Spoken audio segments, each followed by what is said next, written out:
Magandang araw po sa ating mga kaperlas, sa ating mga kababayan at sa ating mga mahal na FW sa buong mundo.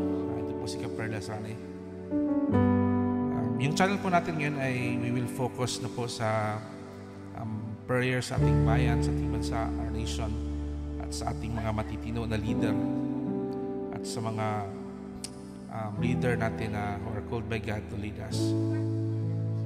At bakit si Tatay Digo yung napili natin na suportahan? It's because yung humility niya, yung pagmamahal niya sa bayan, yung how he served, yung compassionate love niya para sa lahat. And he is ginawa niya lahat para sa ating bayan. That's why nakikita din natin sa mga resulta ng mga nagawa niya para sa ating bayan. Kaya maraming nagmamahal sa kanya.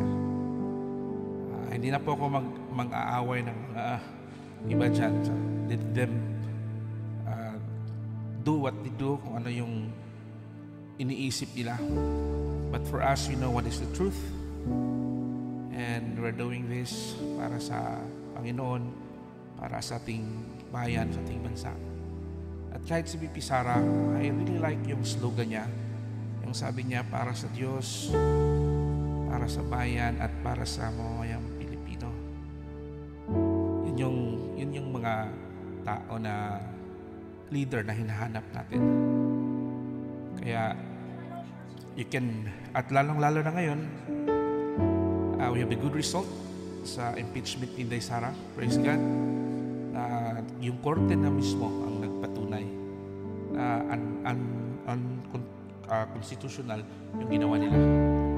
At sa interim release din ni Tatay Digong, praise God, na bigyan na siya. So hopefully makauwi na si Tatay Digong at makaalis na siya dyan sa saan man siya ngayon nila sa ICC. You can sing with me if you know this song. Give thanks with a grateful heart. Give thanks to the Holy One.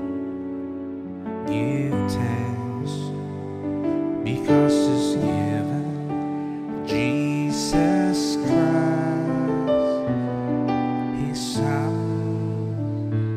Give thanks with a grateful heart. Give thanks to the Holy One. Give thanks because He's given Jesus Christ, His Son. And now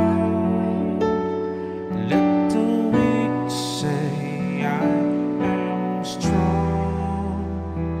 Let the poor say, I am rich, because of what the Lord has done for us.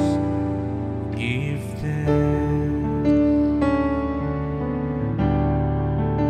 We give thanks. Pasalamatan po palagi natin ang Panginoon sa ginawa niya sa ating buhay.